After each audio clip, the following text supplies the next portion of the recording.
Competitive Pokemon is a game about using the absolute strongest Pokemon available to cause irreversible damage to your opponent's Pokemon. Pokemon like Incineroar, Dragonite, Blood Moon Ursaluna, and Ribombee are top threats right now. Now you may be thinking, why would anyone ever want to use Dragonite when all it does is miss scale shots? That I don't know, but I do know why people use Ribombee. Ribombee is a product of the format, Regulation H. This format doesn't allow any legendary or paradox Pokemon, which means that the power level is a lot lower. This allows Pokemon that are typically considered to be weak to actually have a place in the format. Strong Pokemon, weak Pokemon. That is only the perception of trainers. Truly skilled trainers win with their favorites. Sun Tzu, the art of VGC. I never knew that Incineroar and Amoonguss were so well liked, but I guess every Pokemon is somebody's favorite.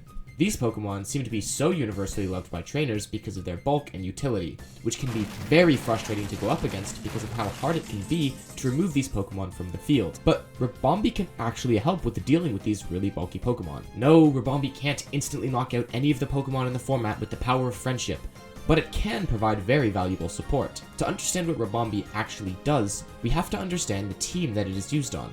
This team consists of Incineroar, Goldengo, Como, Ribombee, Dragonite, and Blood Moon Ursaluna. I want you to look at each special attacker on this team. None of them have any setup moves. This is quite unusual for these Pokemon, as each of them normally has their own way of setting up. But how come this team can afford to have no damage boosting moves? Well, this is where our good friend Ribombee comes in. Ribombee has Fake Tears, a move that lowers the target's special defense by 2 stages. So that's it, right? No. Well, yes, but there's more. The reason this works is because of Ribombee's stats. Now you may be thinking, boy, these stats are absolutely horrible.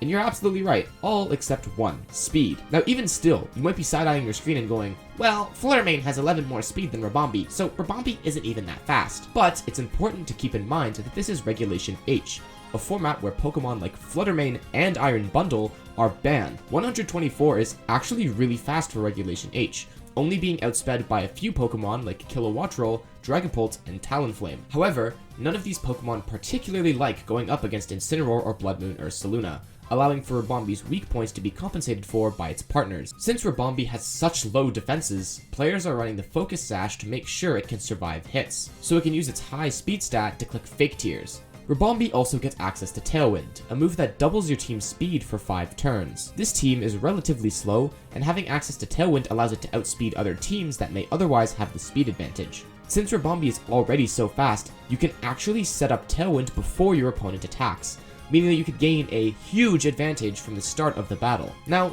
this can be problematic when Pokemon like Incineroar can fake out your cute little Ribombee. The lights go dim, everything is silent, then you hear a slight little chime from outside of the door. However, Ribombee is really good at analog horror games, and actually has the ability Shield Dust, which makes it immune to secondary effects of attacks, meaning that it's completely immune to being flinched by Fake Out. This means that Ribombee can almost guarantee a Tailwind going up most of the time. So that's why Ribombee is so good in Pokemon VGC. If you made it this far, please subscribe, or else I will send Freddy 5 Bear to attack you at your next regional. Thank you for watching!